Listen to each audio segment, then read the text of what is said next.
और ये पहली बार मैं बता रहा हूँ इस मतलब किसी भी पहली बार तो ये नहीं है तो आप इसका अलग से एक रील बना लेना। बिल्कुल।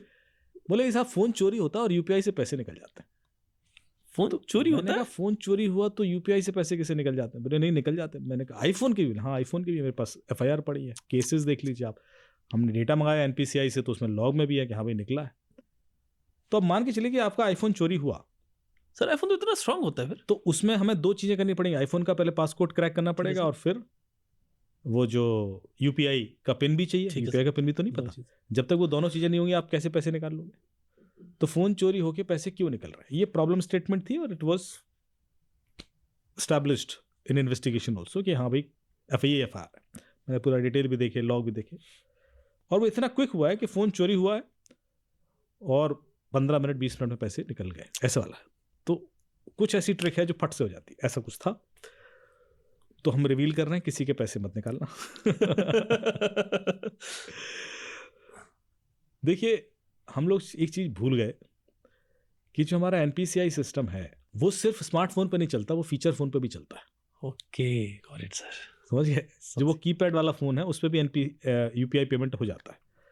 उसके लिए आप एक कोड डायल करते हैं *99# करके, जिसके थ्रू वो एक मेनू ऑप्शन दे देता है और उसमें फिर आप सेलेक्ट करके डायलिंग करके नंबर जिसको पैसे डायल करना है उसका आप डाल दीजिए और फिर पैसे, और वो हो जाता है। तो जिसके पास स्मार्टफोन नहीं है वो भी यूपीआई सिस्टम यूज कर सकता है, क्योंकि उसका बैंक अकाउंट भी यूपीआई से लिंक हो सकता है। अब सवाल यह है कि यूपीआई पिन तो फिर भी नहीं पता, यूपीआई पिन तो तब भी मांगेगा, ये मैं सोच रहा है ना? बिल्कुल। यूपीआई पिन तो तब भी चाहिए। चलो फोन तो बाहर आ गए तो आपने सिम निकाल के दूसरे फोन में डाला होगा और इस तरह से यूपीआई ट्राई किया होगा। उस मेनू ऑप्शन में यूपीआई पिन रीसेट का भी ऑप्शन होता है।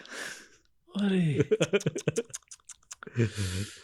अब मैं एक चीज नहीं बताऊंगा जो सबसे ज्यादा मतलब वो बता दूंगा तो फिर गड़बड़ हो जाएगी। क्योंकि जब आप यूपीआई पिन रीसेट करोगे तो आपको एक चीज और चाहिए पड़ेगी।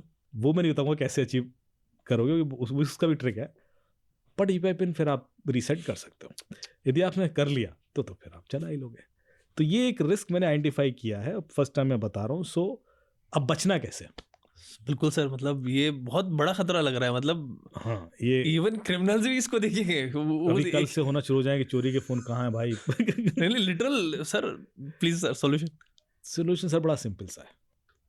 आप अपना सिम पे पिन लॉक करते हैं। आपके फोन के अंदर एक ऑप्शन होता है कि अपने सिम पे भी पिन लगा सकते हैं। तो आप सेटिंग्स पे जाएं, सिक्योरिटी के अंदर जो प्रिवेसी सिक्योरिटी वाला ऑप्शन होता है उसमें सिक्योरिटी के अंदर एडवांस सिक्योरिटी के अंदर होगा या मोर सिक्योरिटी करके ऑप्शन आता है। कर सकते सिम लॉक। हाँ, उसमें आ जाएगा, उसमें सिम लॉक का ऑप्शन आ जाएगा। तो सिम लॉक में क्या होता है, आप पिन डाल सकते हो। तो यदि वो पिन आप चेंज करेंगे किसी दूसरे फोन में तो बिना पिन डाले वो सिम यूज नहीं हो पाएगा। तो उससे आप बचेंगे। तो ये सेटिंग कर लें सर। ये तो मेरे हिसाब से किसी भी बंदे के लिए फोन की सबसे जरूरी सेटिंग होगी। सबसे जरूरी सेटिंग है, ये बहुत जरूरी है और ये हम अक्सर नहीं करते हैं। और सर ये तो मतलब सिम लॉक हो गया तो जाके मतलब फिर सिम खुलेगा नहीं। या दूसरा ऑप्शन है कि आप ई सिम यूज करें। ओके, क्योंकि ई सिम तो स्विच होगा नहीं इजीली, कहाँ से जाएगा जब तक फोन अनलॉक नहीं होगा। फोन फिजिकल सिम तो आप निकाल सकते हो ना। ठीक है सर, समझ गए। ई सिम यूज कर लेंगे तो भी आप बच जाएंगे, ऐसे फ्रॉड से बचेंगे। हाँ, तो क्योंकि सर वो जो यूएसडी कोड है